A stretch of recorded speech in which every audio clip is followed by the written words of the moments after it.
Halo guys, welcome back to my channel. Kali ini gue datang dengan video terbaru. Oke teman-teman, jadi di video kali ini gue akan ngebahas dua iOS, yaitu 18.7 dan juga iOS 26. Menurut gue mana sih yang better untuk kalian pakai dulu di saat sekarang ini teman-temannya.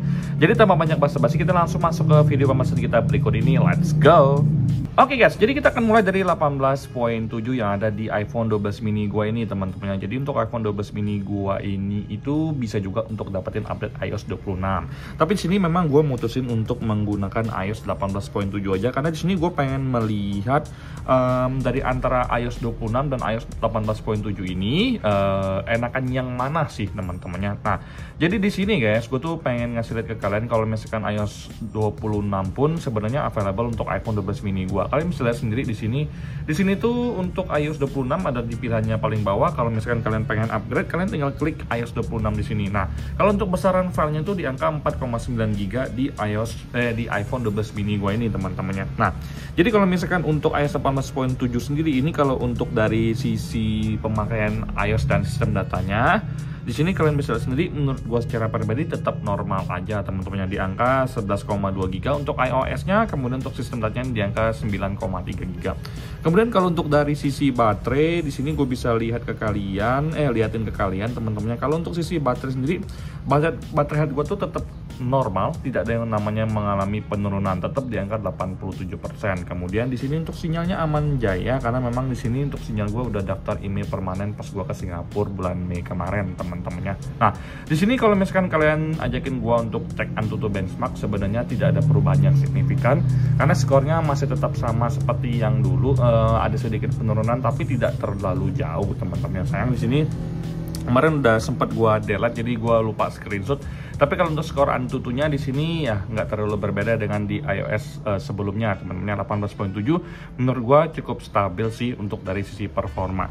Kemudian di sini teman-teman, untuk dari sisi pemakaian baterai sehari-hari, kalian bisa lihat sendiri kalau untuk baterai gua tuh last 10 days-nya itu di angka 5 jam teman-teman, 4 jam 59 menit. Jadi kalau untuk hari ini pun pemakaian gua tuh di angka 5 jam 35 menit teman-teman. Sebenarnya kalau untuk baterai memang gua merasakan di iOS 18.7 yang ada di 12 mini ini memang gue ngerasa ada sedikit boros teman-temannya. Jadi untuk penurunannya tuh lumayan guys. Jadi semakin kalian aktif, semakin juga dia menurun. Berbeda dengan iOS terbaik di 18, yaitu 18.5, yang menurut gue itu sangat-sangat awet teman-temannya. Jadi dari 100% jam 9.30 pagi, gue bisa bilang ke kalian sekitar jam 3 sore itu dia udah sekitar 30-an% teman-temannya. Dimana kalau untuk di iOS 18.5 dari jam 9.30 pagi sampai jam 3 sore itu mungkin berkisar di angka 45 atau 43%, intinya di atas 30%. Jadi ada perbedaan 10% yang menurut gue secara pribadi sangat berarti untuk pemakaian gue secara pribadi.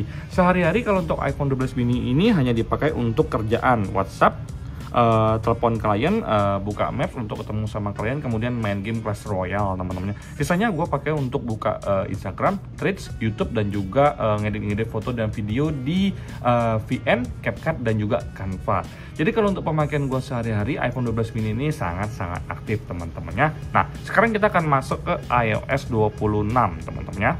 Oke, ini adalah iPhone 15 Pro gue yang gue beli resmi Indonesia. Jadi kalau misalkan kalian tanya ke gue pas update iOS ini hilang sinyal atau enggak, itu jangan ditanyakan lagi teman-teman, karena menurut gue secara pribadi yang namanya juga device resmi itu pasti sinyalnya aman-aman saja teman-temannya. Oke, sekarang gue pengen ngajakin kalian untuk cek dari sisi baterai. Jadi kalau untuk baterai di iPhone 15 Pro gue ini tidak ada yang namanya mengalami penurunan teman-teman. Di sini kalian bisa lihat sendiri, untuk baterai itu masih tetap di angka 88%. Untuk baterai health-nya tidak ada yang namanya mengalami penurunan. Kalian bisa lihat sendiri di sini tetap 88%.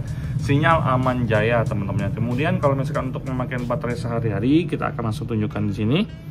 Kalau untuk pemakaian sehari-hari itu menurut gua sangat-sangat boros guys. Gua harus jujur ke kalian, pemakaian baterai di iPhone 15 Pro gua iOS 26 ini menurut gua lumayan boros, dan yang paling mencengangkan itu adalah suhu panasnya. Walaupun ibu bos mengklaim kalau misalkan di iOS 26 ini iPhone 15 Pro nya itu sangat-sangat awet, tapi pas gua geber ternyata penurunannya itu lumayan drastis. Jadi kalau misalkan untuk pemakaian santai doang guys ya, ini nggak terlalu kelihatan loh untuk penurunan baterainya. Tapi kalau misalkan kalian geber, kalian baru ngerasa untuk boros atau penurunannya itu lumayan kencang teman-teman. Jadi kalau misalkan nggak kalian mainin, santai-santai aja penurunannya. Tapi kalau untuk kalian geber, drastis banget ya, lebih jelek daripada 18.7 ini menurut gue secara pribadi, karena langsung gua geber teman-temannya. Nah, jadi poinnya adalah kalau untuk standby mode di iPhone 15 Pro ini mungkin dia lebih kencang daripada iOS 18.7 teman-teman. Tapi kalau saat digeber lebih boros daripada iOS 18.7. Selain itu, hal yang juga gue notice adalah dari sisi suhu panas. Ya, karena kita pakai case bening seperti ini nggak berasa banget panasnya, tapi pas gue geber itu gue tidak menggunakan case sama sekali. Jadi pas digeber panasnya itu juga berasa, walaupun cuman sekedar scrolling WhatsApp teman-teman ya. Jadi ini jadi harus perhatian kalian buat kalian yang pengen install iOS 26 teman-teman ya.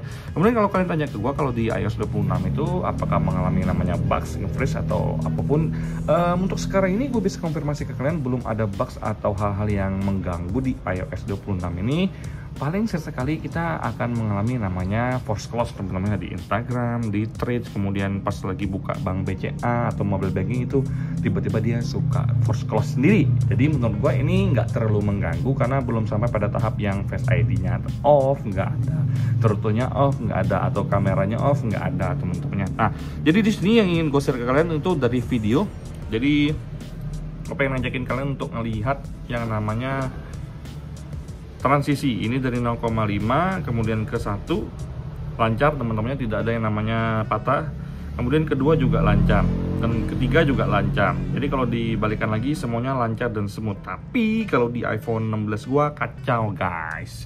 Transisi di iOS 26 itu dari 0,5 ke 1 sumpah parah banget, itu patah teman-temannya. Nah, jadi di sini guys, kalau untuk 18.7 sendiri, kalau untuk dari sisi transisi kamera dari 0,5 ke 1 di sini ada patah. Kalian bisa lihat sendiri teman-teman ya. Sini video dulu langsung 0,5 1. Nah, di sini ada patah. Kalian bisa lihat sendiri. Tidak semulus di iPhone 15 Pro teman-temannya. Nah, jadi di sini guys, gue tuh pengen sharing ke kalian kalau untuk skor Antutu di 15 Pro ini dia mengalami yang namanya penurunan sekitar hampir 200.000, 170-an lah teman-temannya. Jadi kalau nggak salah nggak sampai segitu teman-teman. Jadi di angka 1.830-an kalau nggak salah di Antutu sebelumnya. Kemudian kalau ini di angka 1.817.000-an teman-teman. Jadi ada sedikit penurunan yang menurut gua secara pribadi nggak terlalu signifikan ya. 183 turun ke 181, jadi mungkin sekitar 20-an angka, sekitar 20.000 mengalami penurunan teman-temannya. Nah, jadi di sini gue cuma pengen sharing ke kalian. Kalau misalkan kalian tanya ke gue, bang mending install iOS 26 atau tetap pakai iOS 18.7, jawaban gue kalau misalkan kalian masih stay di 18.5 tetap stay di situ, nggak usah update ke iOS manapun teman-temannya. Nanti kalau udah rilis iOS 26.1 baru kalian update ke iOS 26.1, atau kalau udah ada iOS 18.7 yang terbaru kalian baru update aja untuk yang selanjutnya. Untuk sementara ini gue tetap pilih untuk menggunakan iOS 18.7 kalau pilihannya cuma dua ini. Jadi karena menurut gue secara pribadi untuk 18.7 gue masih terbiasa dengan UI-nya, dengan hal-hal yang masih sama seperti sebelum-sebelumnya, dimana kalau untuk iOS 26 ini sekarang tampilannya itu udah sangat beda teman-teman. Dan juga di sini dia itu udah hampir berubah total untuk dari sisi tampilannya guys ya. Nah, di sini gue cuma pengen sharing ke kalian doang. Kalau misalkan buat kalian yang belum terbiasa dengan perubahan-perubahan yang ada, gue rasa tetap pakai di di iOS 18.7. Tapi saran gue secara pribadi untuk kalian yang mencari kestabilan iOS tetap di 18.7 teman-temannya. Nah, itu aja yang bisa gue share ke kalian. Semoga video ini memberikan kalian sedikit gambaran biar kalian nggak bingung lagi mau pakai iOS yang mana teman-temannya. Sampai jumpa di video selanjutnya. Semoga kalian semua dalam keadaan sehat. Bye bye guys.